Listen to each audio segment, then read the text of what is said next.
दूंगा। और जो नाम दीक्षा लेने वाले हैं वो हाथ खड़ा करें। प्रथम दीक्षा वाले, प्रथम दीक्षा में हमारे यहाँ भी देखो पहले 52 अक्षरी नाम दिया जाता है। वो क्यों दिया जाता है? ताकि जो पुराने गुरुओं ने आपको नाम जपवा दिए हैं 10-10 साल 20-20 साल से, सतपुरुष अकाल मूर्त शब्द स्वरूपी राम ज्योति निरंजन ओंकार अरंकार ओम तत्सत हरे कृष्ण हरे राम, पता नहीं क्या क्या जप रहे हैं, वो सब आपको पहले दिमाग से बिल्कुल हटाना पड़ेगा। उसके लिए क्या करना है? अब जो जप रहे हो वो दिमाग से तो हट नहीं सकता, क्योंकि दिमाग सारा वहीं लगा रखा है। उसको हटाने के लिए क्या करना पड़ेगा? आपको नए नाम देने पड़ेंगे। जब आपको नए नाम मिल जाएंगे तब आपको पुराने नाम को जपने का समय ही नहीं मिलेगा, और धीरे धीरे धीरे वो नाम आपके दिमाग से निकल जाएंगे। फिर अगली दीक्षा होगी, दूसरे नंबर की दीक्षा, उसमें इन नामों को भी छुड़वा दिया जाएगा, क्योंकि ये भी 52 अक्षर हैं, ये भी बोलने लिखने वाले नाम है, इससे भी बात नहीं बनने वाली। बात बनेगी अगली दीक्षा में, यानी कि पहले प्लेटफॉर्म को साफ करेंगे तब जाके ट्रेन आएगी। समझ रहे हैं? तो साहिब कहते हैं कि प्रथमे शिष्य होवन जो आई ताको पान देव तुम भाई। जो पहले शिष्य बनने को आता है उसको चरणामत दो, नाम दीक्षा दो 52 अक्षरी। जब देखो तुम दृढ़ता ज्ञाना ताको कहूं शब्द परवाना। जब देखा कि हाँ दृढ़ हो गया है तब इसको शब्द का भेद बता दो। शब्द माही जब निश्चय आवे ताको ज्ञान अगाध सुनावे। जब शब्द में निश्चय आके वो भक्ति करेगा तब उसको अगाध ज्ञान प्राप्त होगा। अगाध ज्ञान कौन होगा, कौन देगा?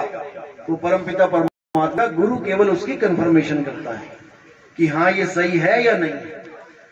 तो उसके 3 स्टेप होते हैं। पहला और दूसरा स्टेप गुरु देता है, तीसरा स्टेप नाम दीक्षा होती है, वो परमात्मा स्वयं देते हैं आपकी अंतरात्मा को देख के कि हाँ भाई ये काम क्रोध लोभ मोह से न्यारा हो चुका है, ये साफ सुथरा हो गया है, अब प्रकट हो जाता हूं यहां पे। समझ रहे हो? पहले सफाई करनी पड़ेगी अपनी। चलो प्रथम दीक्षा वाले आ जाओ, आगे आ जाओ। ये खुद 52 अक्षर है, लेकिन फिर भी लोहे को लोहा काटता है। अगर लोहे को काटना हो तो किससे काटते हो? प्लास्टिक से या कागज से काटोगे? लोहे को लोहा काटेगा। जहर को सांप अगर काट ले आपको, तो आपको जो दवाई देता है डॉक्टर, पता किससे बनती है? वो सांप के ही जहर से बनती है।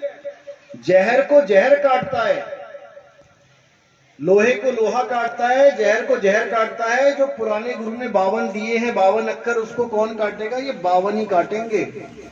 इस 52 के बाद जो नाम मिलेगा वो मिलेगा ध्यान का। जो तुम्हारा ध्यान दुनिया में फंसा है, उस ध्यान को कौन काटेगा? ध्यान ही काटेगा। यानी कि किसी औरत का पति मर गया, बहुत प्यार करती थी, अब उसके ध्यान में बैठी रहती है पूरा दिन, ना खाना बनाती है, नहाती ना धोती है, बस उसको ध्यान कर रही है 24 घंटे। तो उसका जीवन कैसा हो जाएगा? डिप्रेशन में चली जाएगी, उसका जीवन एक रोगी वाला हो जाएगा। अब कोई उसको लाख बार कह ले कि मत याद कर उसको, जाने वाला चला गया, मत याद कर उसको, क्या तुम्हारे कहने से उसकी यादें खत्म हो जाएंगी? नहीं होंगी। अब क्या करना है उसको बचाने के लिए? उसके ध्यान को कौन काटेगा? ध्यान ही काटेगा। कैसे? उसकी शादी करवा दो किसी और के साथ, अब वो घूमेगी फिरेगी खाएगी पिएगी, अब उसके ध्यान में उसका नया पति रहेगा, वो आने वाला है, उसको खाना बनाना है, उसके साथ घूमने जाना है। अब उसका ध्यान जो पुराने पति वाला था वो खत्म होने लग जाएगा। तो ध्यान को ध्यान काटेगा। जो दुनिया पे ध्यान है, इसी की वजह से हम दुनिया में फंसे हैं। सूरत फंसी संसार में, तासे पड़ गई दूर, और सूरत बांध स्थिर करो, आठों पहर हुजूर। कबीर साहब कह रहे हैं इस दुनिया में बार बार आने का कारण ही यही है, क्योंकि तुम्हारे दिमाग में इस दुनिया का ध्यान ही नहीं जा रहा। 24 घंटे तुम किसी ना किसी दुनियावी चीज को ध्याते रहते हो। अपने दिमाग को पढ़ के देखो, 1 मिनट भी क्या ये शांत रहता है? कोई ना कोई चीज के पीछे डिमांड करता रहता है, मुझे ये चाहिए, मुझे वो चाहिए। 10वीं में बच्चा पापा से कहता है मुझे साइकिल चाहिए, साइकिल चाहिए। साइकिल आ जाती है, सोचता है खुश हो गया, मैं खुश नहीं हो गया। 12वीं में वही दुख का कारण बन जाएगा, उसको मोटरसाइकिल चाहिए। साइकिल पड़ी रहेगी, पंचर रहेगी, कोई देखेगा नहीं उसको, फिर मोटरसाइकिल ले लेगा, बड़ा हो जाएगा, फिर कार की डिमांड करेगा। यानी कि उसकी दौड़ लगी रहेगी दुनिया में। अब ये कैसे खत्म होगी? जब परमात्मा को याद करने लग जाओगे तब साइकिल में भी खुश रहना सीख लोगे। आज देखो बूढ़े भी साइकिल चलाते हैं, वो खुश है उसमें। तो कहने का मतलब कि सूरत फंसी संसार में, ता से पड़ गई दूर। परमात्मा से दूरी का कारण केवल ये है कि तुम्हारा ध्यान 24 घंटे दुनिया में रहता है। इस ध्यान को हमने कैसे एकाग्र करना है? जैसे मटके को एक पनिहारिन ध्याती है। परमात्मा का ध्यान का मतलब ये नहीं कि तुम्हारे काम धंधे छुड़वा दिए जाएंगे कि सब छोड़ दो और परमात्मा का ध्यान करो। परमात्मा का ध्यान कैसे करना है? जैसे आप राजस्थान में देखा ना, मटके लेके जाती है पानी लेने, एक मटका, दूसरा मटका, तीसरा, 5-5 मटके सिर के ऊपर रखे हैं। अब वो आपस में सहेलियां बातें भी करती जा रही हैं और निंदा चुगली भी कर रही हैं, सास दोनों मिलके, मेरी बहू ऐसे, मेरी बहू ऐसे। लेकिन क्या मटके को गिरने दे रही है वो? कितना ही बातें कर ले आपस में, फिर भी सारा ध्यान कहां है उसका? मटके पे। मटका नहीं गिरने देना है।